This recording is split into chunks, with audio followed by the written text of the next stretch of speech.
what we're going to be doing today is we're going to be having a little chat with Gill, one of my big prospects, and yeah, we're just kind of a conversation. I'll be asking him a few things. You'll find out a few things about his methods of thinking, past, present, and future. And then if we've got time, we'll get a couple of questions from you guys as well.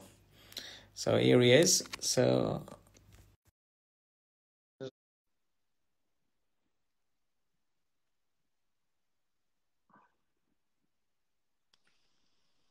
Here we are. How's it going? I'm all right, mate. How are you? You're sat in your favourite chair once again? Yeah, I thought this chair got a lot of compliments last time, so I feel like it's a bit of a throne. I'm going to sit in I was going to say, you're looking a bit of a king sat in that chair. That's your spot, Yeah. definitely.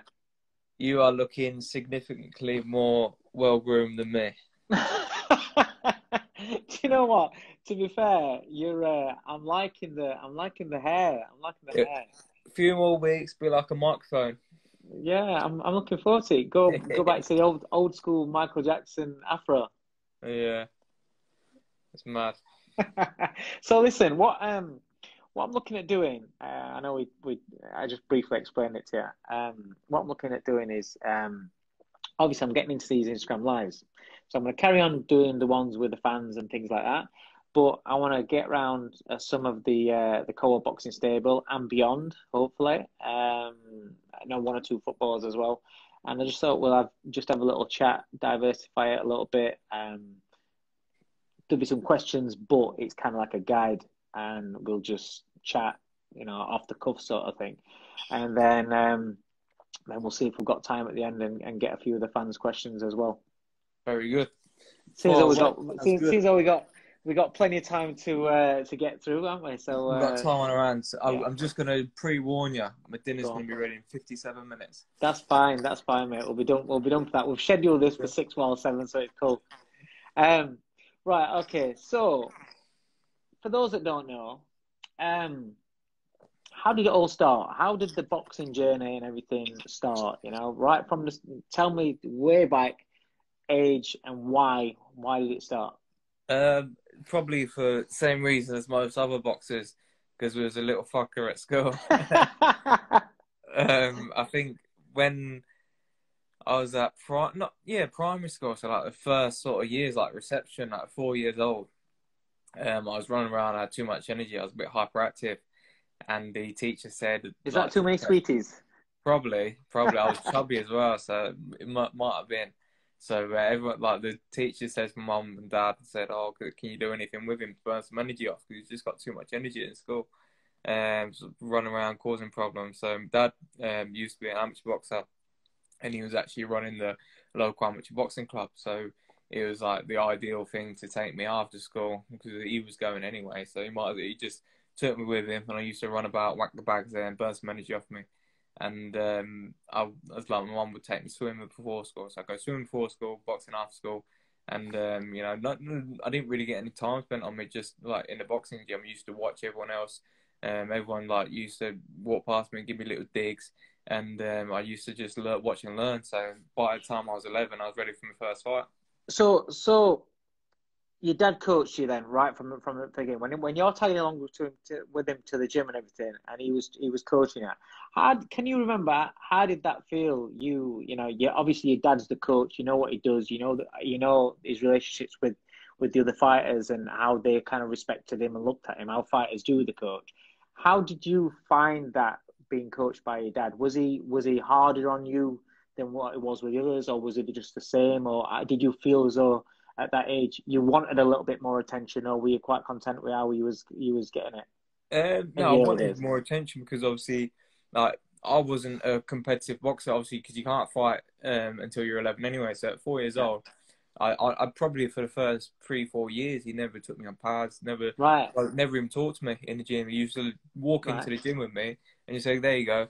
And I'd just watch everyone else. He'd train the fighters, because I weren't a fighter. He'd train the fighters. Yeah.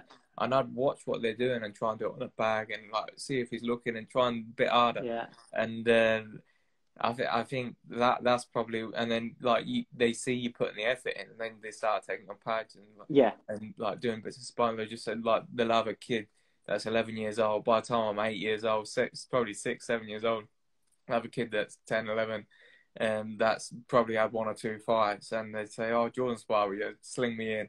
And they just have a scrap, just have a little mess about. Because I think it's like anything, like when you're young, nothing really hurts, does it? No, it's So different, isn't it? I used to fall over all the time. I remember falling over as a kid, and you never hurt yourself, You do you? still do. No, I fall over now, and it You're one of the kills. clumsiest people I know. Weren't as bad. The worst was when I fell over in Dubai with that big knife in my hand. In the kitchen. Could have been worse, couldn't it? Yeah, it could have been. So did you know once you started fighting, then you started fighting at 11, yeah? Yeah. And was your dad cornering you? Yeah. Right. So how did that feel? Right. You know, obviously we have this relationship when a fighter and a coach, in between rounds, obviously the build up, the warm up, the walking into the ring and everything like that. It's a close bond. But Yeah. for those that are watching, obviously it's a little bit different when it becomes father and son, especially at that sort of age. I mean, we see it these days when the pros and the coaches are with the dads and stuff. You see it on TV, Mayweathers and people like that. So what's it like as a kid, as that kid that, you know, most kids are always wanting to impress their dad anyway, but having your dad there in the corner with you in a fight when somebody's wanting to take your head off, how does that feel? Can you remember? Yeah, I remember. I think, I don't know, my dad's a bit wacky, probably more so than any other fighter and like any other coach. I feel like my dad's was like the Danny Garcia's dad, but like in the opposite way, whereas like Danny Garcia's dad's proper wacky, but mine's like a real calm, but in like wacky in a different way. So like you see most other fighters that are trained by their dad, then they're animated in the corner, like, really, really like screaming at them, like. Whereas my dad, I'd come back to the corner, he'd be dead chilled, be like, "You got fucking hammered that round. What are you doing?" Like, just but he'd be chilled about it. And I don't know, it was good because you always want to impress him. But I think it worked really well. Like everyone say, "Oh, you need a top coach in your corner," but I think sometimes even if you don't have a top coach in the corner, if you get somebody that tells you what to do and it works, then what's the problem? Or you It's get about someone that connection, isn't it? Yeah. Someone get the best out of you. Like when you train me, like you get the best out of me, and I think that's probably the most important thing out of anything. Yeah. I think that a lot of people ask me about what makes a great coach and stuff like that. Listen, you can have all knowledge in the world, you can have all experience in the world, but if you can't get the best out of that fighter, if you can't communicate and gel with that fighter, it's never going to work. And you know, that's how I see it. You've got to have that connection, haven't you? Remember when you definitely, well, I think so. But when I was in the championships, all the time it used to be computer scoring, and most of the time they used to tell you the scores after each round. Right. Like in them sort of years. So I used to go back after the first round and I'd be hammering people. Dad'd say, "Right, you're 6-1 down. You got to go out and do something now because we're going home otherwise." And he's like, "I'm not giving you any tea." And I'd go out and hammer him again. And he goes, "I was only joking last time. You was actually 6-1 up." So then we'd have a big lead. But he's like, even if I was behind after the first round, it'd just be dead chilled. Even if it was, I remember coming back like 4-2 down in the final of the NABCs, and I was boxing a kid called Gill from Portsmouth, and it was in Portsmouth, and I did all right in the first round. I was always a bit of a slow starter anyway, but I come back after the first round, and I was 4-2 down, and I thought I won the round, but he was dead chilled because even though I was behind, he knew I was a slow start and I'd get it back in the second and third. So I did, but it's knowing your fighter, innit, I guess. Yeah, it is. So at what age, when was it when you actually thought, "Do you know what? I'm not bad at this. I want to, and I can see myself making this as a living." What sort of age were you then? Probably about 15. Right. Because I used to go up to the Ingles all the time from the age of 11. Like every time I could get up in the school holidays or at the weekend, I'd go up and I'd spend time with Brendan and see the gym and see all the fighters, like all the old, like the old time fighters, and get some good sparring with them. I remember at 15, maybe 14 or 15, I sparred John Thaxton and Junior Witter, and I think Junior was either world champion at the time or had just lost his world title. And I just couldn't believe how good they were. Like, what stood out for me was how hard they punched. Yeah. Because I remember we got out of the ring sparring, and I went where they get changed, and I seen their gloves. So I just picked up their glove because I couldn't believe that it weren't concrete. Yeah. I'm not joking. Junior Witter was one of the hardest punchers you could imagine. Well, obviously in his prime. Mad. So yeah, but I used to look at all them and think they're good, they're really good. But I think always look at everyone else and think they're so good. But when I get in the ring with them, like, I don't feel out of place. So, but I'd never look at myself and think, oh, I'm brilliant. Yeah. But I'd always sort of put myself down, but big everyone else up. But then when I get in the ring with them, sometimes I get in the better of them. So you think maybe I can do it, and then you start getting a little bit more belief, and you think everyone that turned pro and it was like winning British, Commonwealth, European, world titles. You look through the history of the fighters, and in the amateurs they'd win junior ABAs. And you're thinking, I'm winning junior ABAs, so could I be world champion like them? Yeah. Because they followed the same path. So if they can do it, why can't I? So that sort of gave me a bit of belief as well. And the thing with me is I can do something, I'm being really bad at it, but because I'm stubborn, or I don't stop doing something, I just carry on. Once I start, it's like boxing. I've started boxing, I'm just carrying on. I've had some really shit times where most people would fucking like quit. Listen, I was like that. I was like that. You just don't stop. It's something stubborn. You do, isn't it? Stubbornness and just having that sheer determination and grit just to keep on going, no matter what results, no matter what anyone's saying. You just keep sticking to your own thoughts and keep doing. So at that time then? So you start believing that you start understanding that you actually are quite good, and you're thinking about, I could do this. And who at that point were your heroes in the sport? Good question. I remember watching a lot of fights growing up. We always had boxing on the house. All the old time, like, well, I say old time, but they're not the old time, but like people like. Thanks for making me feel a little bit older on saying that. Like Naz and Barrera, Morales, them fighters that I grew up watching them. Even like, remember Takaloo? Yeah. Remember watching Takaloo on TV and Kawasaki and watching most of Ricky Hatton's fights live. So if I say to you, name me 3 fighters at that point you would say were your heroes, or the guys that you really wanted to aspire to be, and who are those 3 guys? Nassim Hamid, right? Mike Tyson.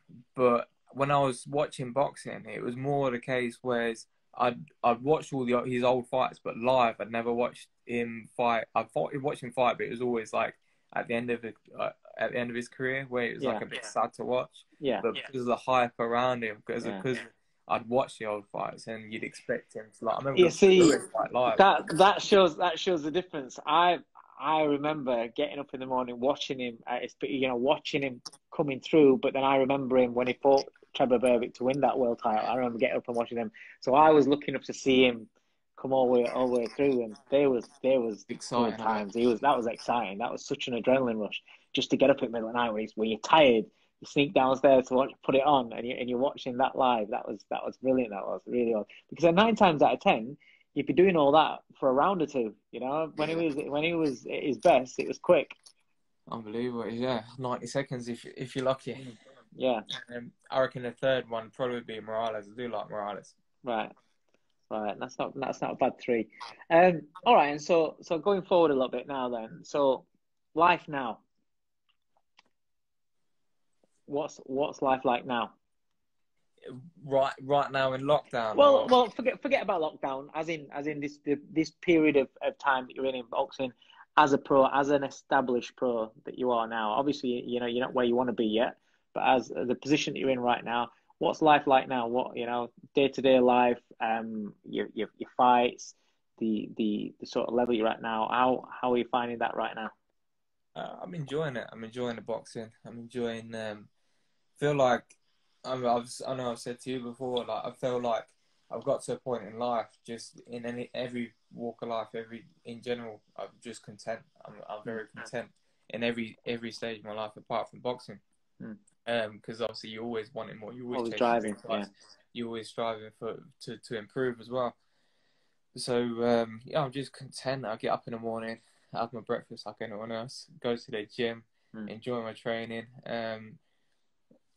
Just training twice a day, working hard, and looking forward to the big fights. And you always, it seems to me like time goes so quick because you always got a date that you're looking at to fight, and whether it happens or not, you're always chasing that date. Yeah, and then weeks just go so quickly. Yeah. So when you turn pro and you have all these ideas, because obviously there's a lot of kids that are just turning pro, just starting out. There are people out there that are amateurs that are thinking about being pro one day and everything. So when you have this idea of what it's going to be like, right? And then obviously you turn pro, and then you're a few years into being a professional fighter now. Is it what you expected?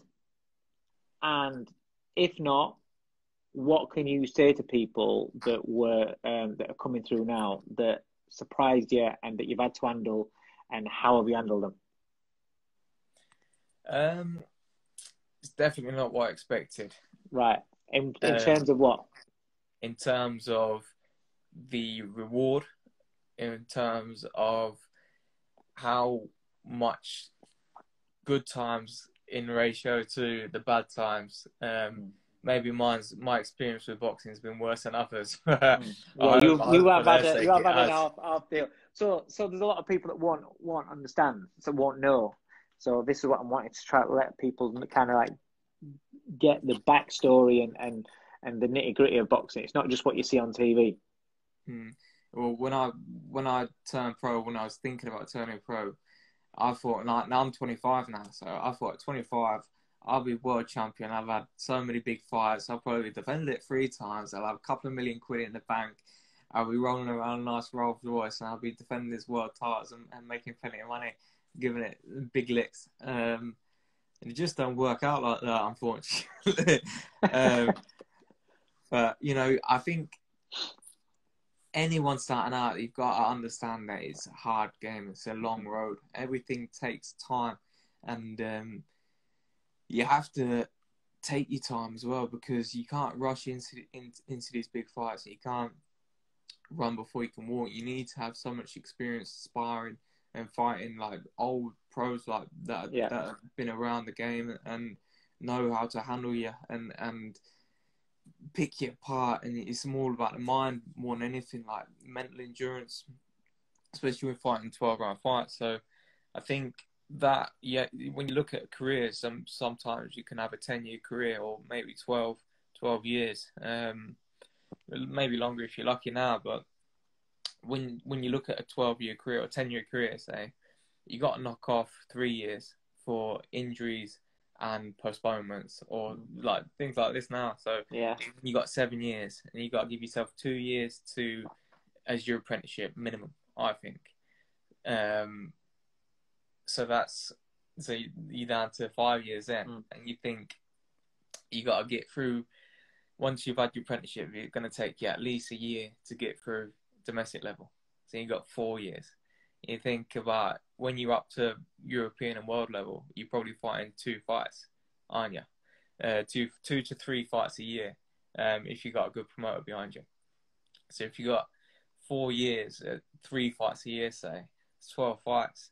And you think that's got you, then 12 fights got to define your career. So, it's hard. I don't know. It's hard to explain, but when you break it down, like it goes so quickly. And go on. So, in the time where you had, it was because I remember being in a training room with you. I wasn't training at the time, but I remember being in a training with you where you was gloved up, ready to go and fight. The fight didn't happen. Things like that, when things like that happen to fighters, and again, so you're talking about your career clock is getting run down, the camp, everything, the fight doesn't happen, then you progress again, the fight doesn't happen, things like that. Just because you've always stayed on it, and that was one of the reasons why when you came to me and we had a chat, why I agreed to take you on is because of your attitude and because of what you went through, and no matter how dark it was and how bad it was, I know a lot of fighters would have walked away, but you stuck with it. What was your mentality in sticking with it rather than going off the rails, having a drink, or just getting fat, or just not bothering training? How was your mentality? Because again, there's fighters out there that may be going through this now, that may go through it in the future and things like that. But you've been through that sort of, and it was a dark, harsh time. What was it, 18 months or something like that? Yeah. For you to stick at it, and I know you were still training every day. So it's not like you were 18 months out because you was out of shape, you couldn't take fights. You was in the gym every day and you was there available. So what kept you going for that period of time? Just I'm a stubborn little bastard, and just so persistent, and I want it. I want these big fights, and that really knocked me back a lot. I think like mentally, it just like I just felt just deflated after it. Because I was for people that don't know, I was out the ring. I didn't box for 18 months due to poor management. I weren't getting the fights, and when they did get me the fight, they got me a fight, and they changed my opponent and then took my opponent off me for someone else on the night. So I was gloved up, ready to go. It was a live flow on one of ITV's brand new pay-per-view shows, that was meant to be the best thing since sliced bread. And they took my opponent away from me, and I didn't fight that night. And I'd not boxed for 18 months. I trained every single day. Not only trained, like it's not like I'm training in my hometown. I've got all my friends and family around me. I've taken myself away from my hometown, away from my family, away from my friends, away from my now wife, and I'm living in a little flat, 24 hours a day, and training twice a day, training my guts out, and not getting any reward. And I did that for 18 months without fighting, and then obviously that fight fell through. And the reason why we had that chat is because leading up to that fight, I was sparring with Gavin McDonald, because he boxed the was it not Bechelt, was it? Who's the Mexican? Oh God, Brave Vargas? No. Brave Vargas. Yeah, it was Brave Vargas. Yeah, it was that fight. Yeah. And so we were sparring leading up to that fight. So after that, it just knocked me for six, and I was completely deflated. But if you remember, Gav was fighting the Brave Vargas, and I was meant to fight on that Saturday night when I in London, at the Olympia, and on the Tuesday you needed sparring for Gavin, and I was in the gym and I was sparring him. And when I walked into the gym, you didn't realise that I hadn't actually boxed. You thought I'd boxed because you remember seeing me in the change room, and you just assumed that I boxed, but I'd not boxed. And it was just that week. It was just completely deflated. I remember sparring Gav. I think I probably had one dairy milk that morning because I was just completely depressed and just wanted a bit of chocolate. So all right. So that's been a low point and obviously the bad points of your career. What would you say has been? Give me a couple of examples of what's great about your career right now, and what you've been doing as a pro. What have been the real highlights and the great spots? I think one of the biggest breakthrough moment. Obviously, I fought Jason Cunningham. That was a good night for me. Apart from the ring walk music. Apart from the ring walk and apart from the 10th round. But we live and you learn. And next time I always request the radio edit and not the feature-length movie that is Thriller. But no, yeah, that was a good night. But I think the biggest breakthrough night where people actually started taking me serious was when I boxed Brian Doyle. Yeah. Won my first proper title, Yeah. the Commonwealth title, because it was a dominant fight, and he'd just come off a big fight against Bellotti. And he was a danger man because he's a good big puncher, and you know, I'd done a good job on him. So that was a massive night where it was that's one of my favorite nights as a coach as well. That I'll tell you that. Thank you, thanks. That's one of my favorite nights as a coach. The reason why I think as well, it was such a big night was because I know that was like a week before Tony boxed Usyk, I think, or something like that. And Tony had come off the back of all these good performances. Jamie had won and defended his world title.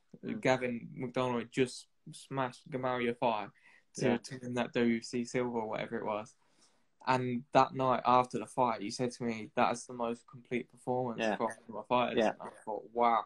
Yeah. And that was one of the reasons why it's such a good night for me. But the main reason was because it was a breakout, and for all these times that we talked about that it's been hard and it's been shit, and most people would have given up. That was the first step to getting up there and making progress. And proving to myself more than anyone that I actually belong there, and I'm not just chasing something that's not real.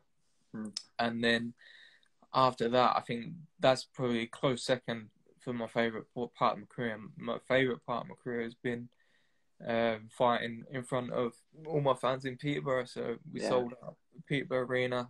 We had a wicked night there, and I was expecting a hard fight against Emmanuel Dominguez. Because obviously the only person to stop him before me was Navarrete. Yeah.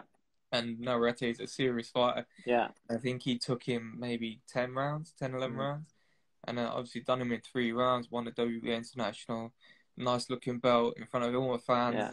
And there's the things as well that come after as well. Like when you're coming up in these 4-round fights or 6-round fights on local club shows, you don't realise it feels out of reach. You see all these fighters going to Sky Sports Studios, and I remember sitting on a train with my dad with my WBA belt, and we're on our way to Sky Sports Studios, and there's little things like that that you don't think are coming ever, and it comes, and you realise I'm here now, and it's just awesome from all these little things, and it makes you happy because these are the things that you work in, day out for, and that's you right.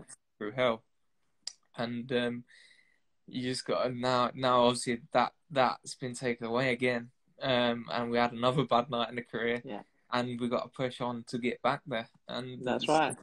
Something they get excited about because I've done it before, and why can't I do it again? And now 100%.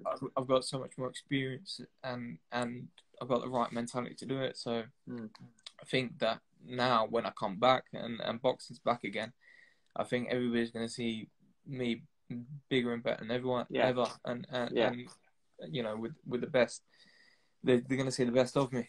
Yeah, 100%. So, is there anything that when you sat here, we've got all this time to reflect, you look at your career so far, you look at where you're at right now, where you've come right from the start, is there anything that you have done that you would change at all? Yeah, I think quite a few things probably. Right. I probably would have come to you a lot sooner. I wouldn't have spent that 18 months out of the ring. If I knew so you always look back and say, if I knew then what I knew now, I'd be this, there, I'd be that, and it's always great to look back in hindsight. But then at the same time, you think, would you have the experience that you had now? Would you? And also, because of what you went through, I think you're mentally you're a lot tougher.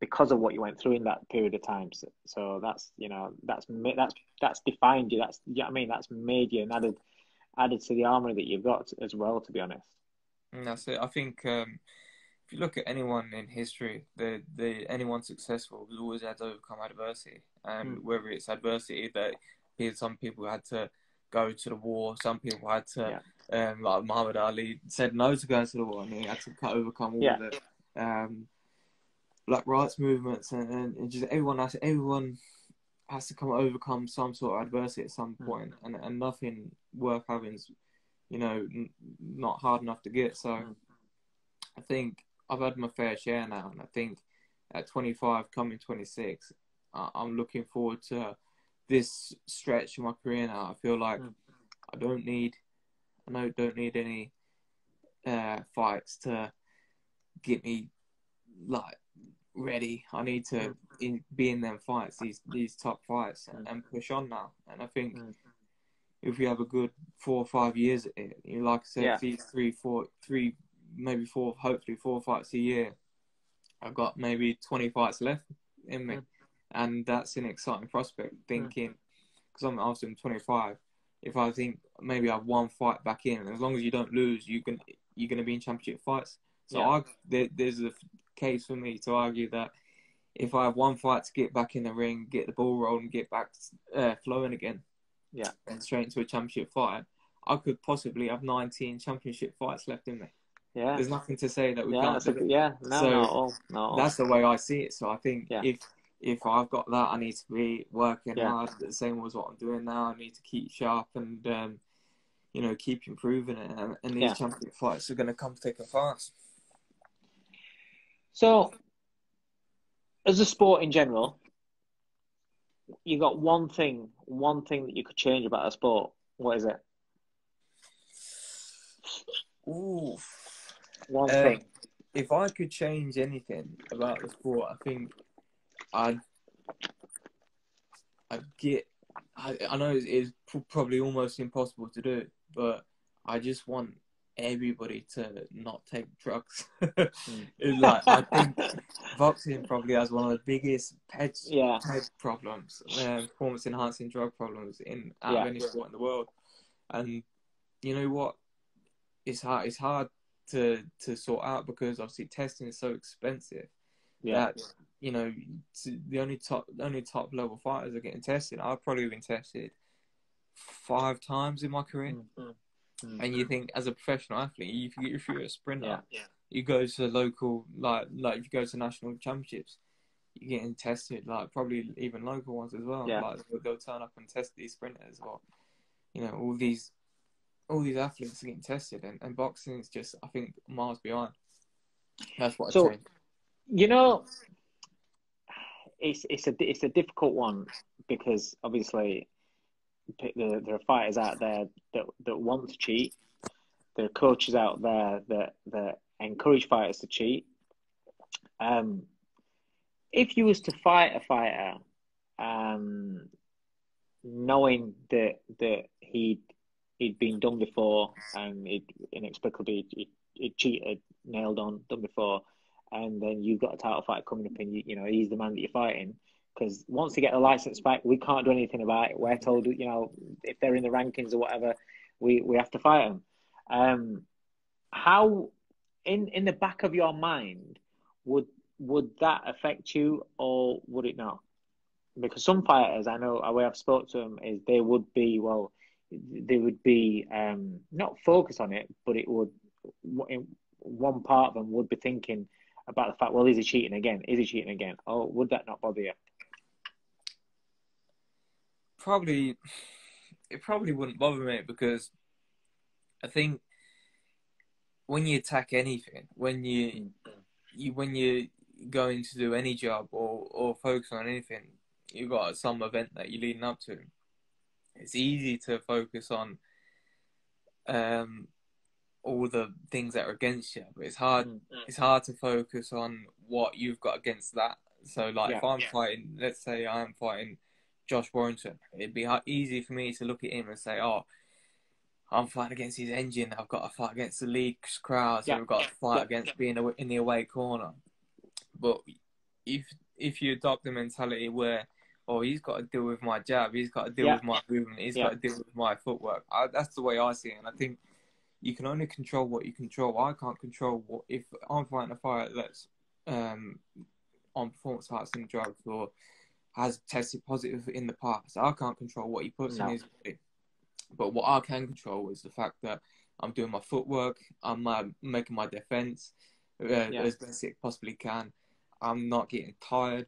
I'm not taking shots unnecessarily like I don't need to take. Then I think, for me, I think, are these peds gonna help him, you know, roll my right hand? Probably not. Like, skills pay the bills. I think. Yeah. I think that's probably one of the biggest things you can focus on. But 100%. it's funny because everyone always, I feel like a lot of people read into mentality so much, and people really read into like the psychology of a boxer. And I don't know if I'm different to everyone else, but when everyone says, like, in the back of your mind, what would you think? And I have to sit there and think, what is in the back of my mind? Because I don't fucking know. Like, maybe my head's empty because I don't really think about much.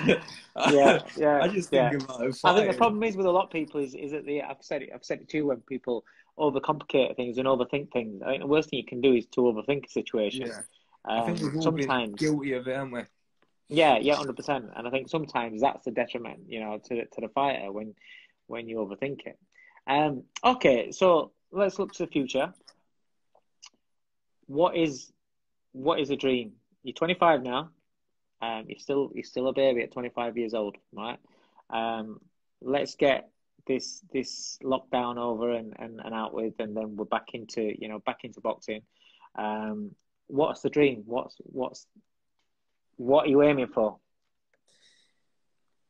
For me, I always got into boxing to be world champion. And I feel like for me personally, because when I left school, they said, my teacher said to me, "Oh, we're really upset that you're not going to university," because like I could have gone to university. I got accepted to any university, and I could have gone and studied any course I wanted. Yeah. And I always thought, I'm going to give boxing a crack.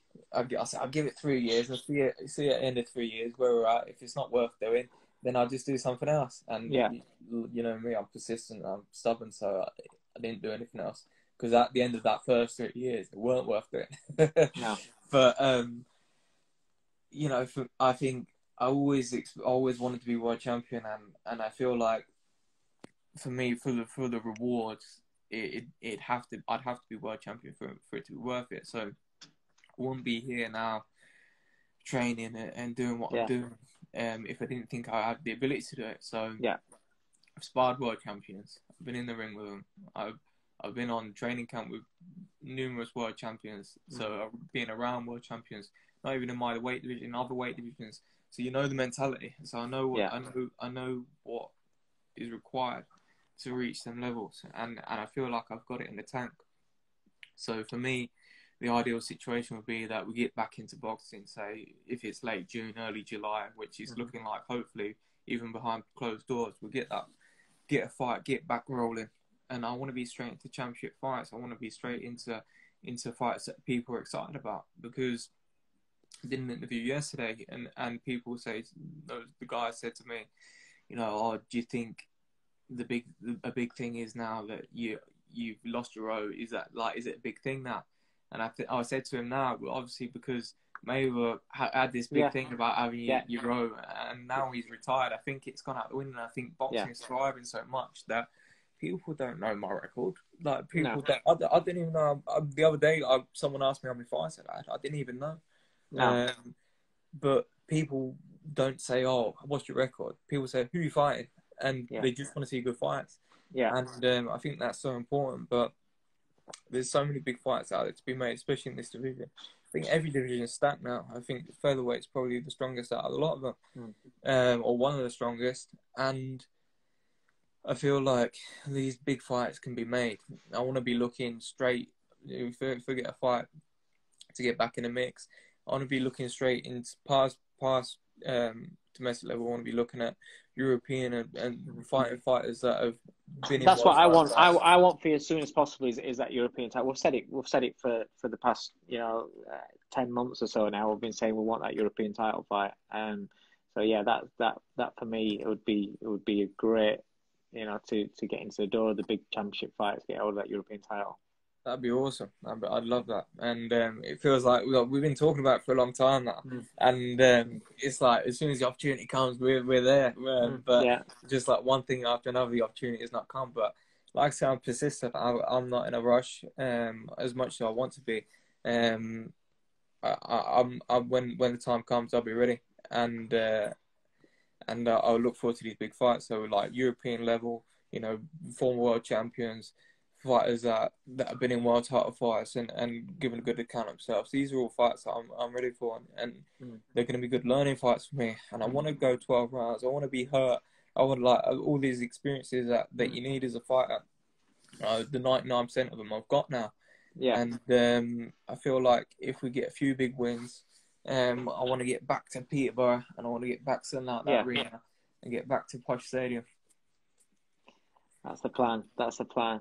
All right. So, what's the plan for life after boxing? What's the plan? What have you got? Have you got anything in place? Have you got anything you're aspiring for? Have you got new goals set in front of you for after boxing? Have you thought much about that? Yeah, I've put in £10 a week away for a mobility scooter because I'm going to eat so much dairy milk, fruit and nut that I'm going to need one to get about. It's going to be like them fat fuckers in Benidorm. Oh, mate. Yeah, I do worry about it. I do worry about it, actually. Oh, it's going to be bad. It's going to be Naz take 2. Don't say that. No, I think I'll be all right. I think I've had a little while out of the ring now, and I've not got fat. We're training quite well. I put my mum through a weight circuit this morning. We was both sweating. But I like life after boxing. I think what I've started this year, or in the last 12 months, I've been planning it a lot. Is I've got a foundation. So I was inspired by what Jamie and Gavin McDonald were doing with their foundation up in Yorkshire, and I thought, you know, my area is quite sparse, and there's not much here for the kids to do. I know growing up, it was hard growing up here because there's not much for people, and not just kids, adults as well. And I think, you know, we're doing this foundation now. We're going into schools, we're going to youth clubs, we're going to be going after school. You know, we're getting the funding to do it. We're going to provide opportunities for the kids, whether it's the kids that are in trouble at school, whether they ain't got much focus, or whether it's the good kids that just need something to break the day up. I think boxing is not just a boxing focused foundation. There's, you know, is activity, and we're going to focus on the mental well-being of youngsters coming up now. So I think that's something I can move into, something I'm excited about. My dad's running it for me at the moment, and he's doing a good job with it. So in 5-6 years' time, when my career is finished, I think that will be fully up and running and fully fledged, and it's something that I could probably swiftly move into. And could you see yourself as a boxing coach or anything like that? No. I want to keep this here. Yeah, I know. That's the same answer Bellew gave me. Yeah, I think, do you know what? The biggest thing for me was, I've always said I'm never going to go into boxing coaching, boxing coaching, because growing up in my house, my dad was always been a boxing coach. From the age of obviously taking notice at 4 years old until I was, I think, 21. My dad coached boxing. Obviously, he's given up now, and he helps us out when we need him. But growing up in that house, like every week there'd be a different problem. Like kids, it's more of a youth centre than a boxing club, to be honest, because you give your life. We was there. That boxing club was open five days a week. So we do Monday to Thursday evenings from like 4:30 till 7:30 at night, and then Saturday mornings as well. It'd be open. So like, there's so much of the week, and so much of your life you give up, and there's very little reward. And obviously, it's nice to have someone say to you, "Oh, you know what? You really helped me." And we like got so many letters from amateur boxers that we've helped, or like got in a good position, and so many of them have gone into the RAF or gone into really good jobs, gone to university where they probably would end up in prison or something else. But you know, to be honest, there's very little reward. So, like, my dad was there 20 odd years, and the only good thing that's come out of it, really, obviously, everyone's that's been in the gym has done well, but for boxing wise, because it's a boxing club, the only person that's come out of it is me, and that's probably like it's not a massive success story, is it? So there's a lot of sacrifice. It is for the reward. So, all right, and so that's boxing covered. Let's get to serious business. What's your favourite meal? One meal, that's it. What is your favourite meal? Oh, it depends what you fancy, doesn't it? No. What's your... Okay, so you've already got your meal done for tonight. If you could say, tomorrow's my last meal, what is your last meal tomorrow? Do you know what? I think I'd have to go to Smoked Barbecue in Sheffield. Oh, okay. And get like a big pit plate with all the ribs and all the smokehouse shit. Just the calories, like the dense calories. Right. Okay. All right. So that's your meal. What would mine be? Difficult to say. Difficult to say. It really is. I haven't got because Lou makes a wicked chili. Love it. But then she also makes this wicked pasta dish, and I love that. So they're my two kind of like favorite meals. But then if I want to be a fat pig, Domino's pizza. So to pin one down, if I was just going to forget calories, forget what it's going to do to me, I think I'd go with Domino's. Nice. I think. Nice. Yeah, I think. What about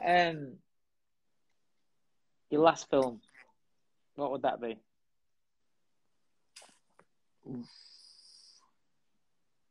Depends on what circumstances. Because if you're saying it's like your last meal, if you're on death row, like you'd want something. If you're on death row and you're gonna die because it's your last film because of that reason, you don't want somebody to cheer you up, wouldn't you? So let's not go as harsh as death row. Let's say that you're on an island. You've got a battery powered TV and satellite system, and it's only got enough power for one film. What film is it going to be? Castaway for inspiration purposes. Or Pirates of the Caribbean, the one where he has to get off that island. All right. And what is the most currently now that's on your playlist now that you're listening to the most? What is the most popular track on there that you listen the most out of everything you've got right now?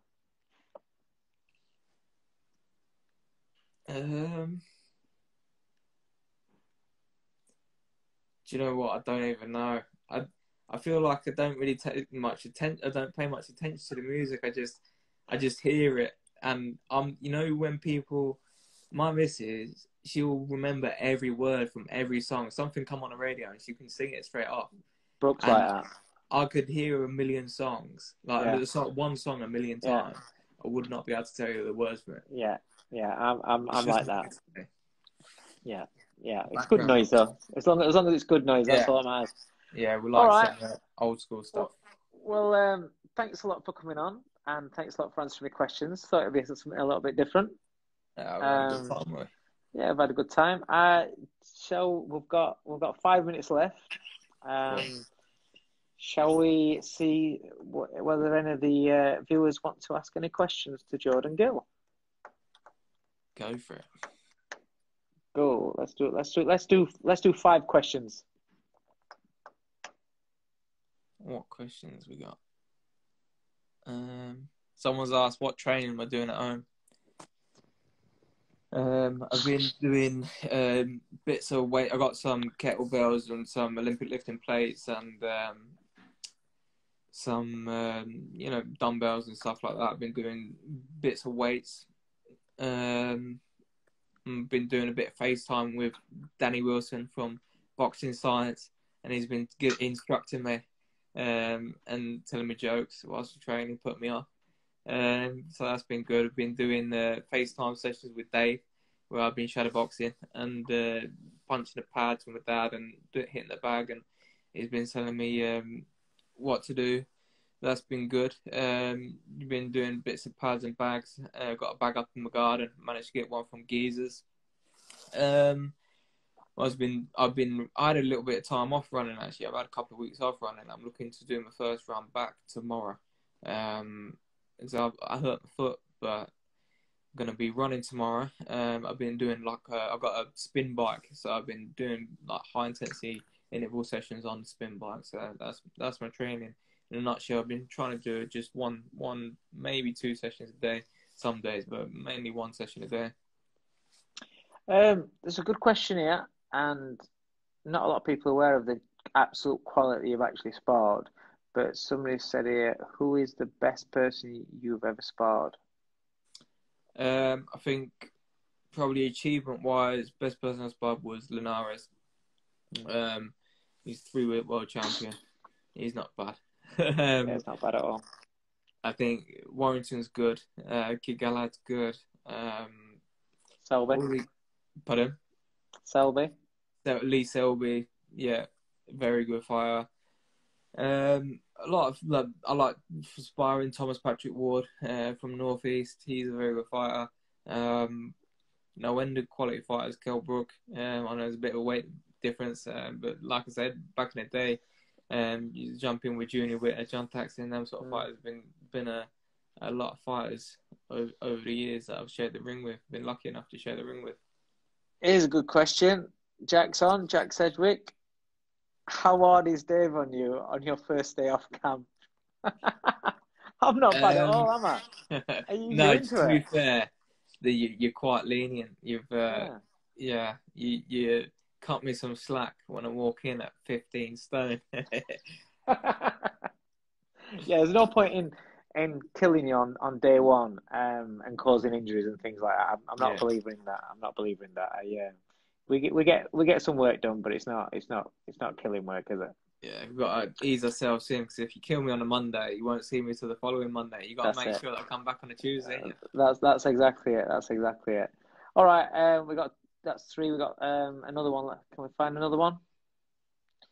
All right, best featherweight champion right now, Sharpie, 99. I think. So toss up between. No toss up. You got to pick one. Okay, Shakur Stevenson. I'll go with that one as well. Go on, you pick the last question. Is the Victory Pub your favourite establishment? It's one of my best mates, Ollie, and the Victory Pub is my favourite establishment, and it is in fact one of the finest establishments in the whole world. If you don't know about it, you've got to visit it. It's in Riga, in Latvia, and it's where we spent most of our time on my stag do. We had a strong 18-man stag do, and we spent a lot of time in the Victory Pub. There's strippers and arm wrestling tables and punch bag machines, and there's naked chests where all sorts went off. And can we just let people know, on your stag do, how many drinks do you have on your stag do? I had 0 drinks. Zero drinks. No, I didn't get drunk once, and it was. I was just hoping to make it back for the wedding, because it was only a week before. All right, mate. Well, that about wraps it up. Thanks a lot, everybody, for tuning in. And Jordan Gill, thank you for joining me. Cheers, mate. Cheers, mate. Catch you in a bit. Say hello to everyone for me. And you, mate. Same to you. Ta, mate. Bye.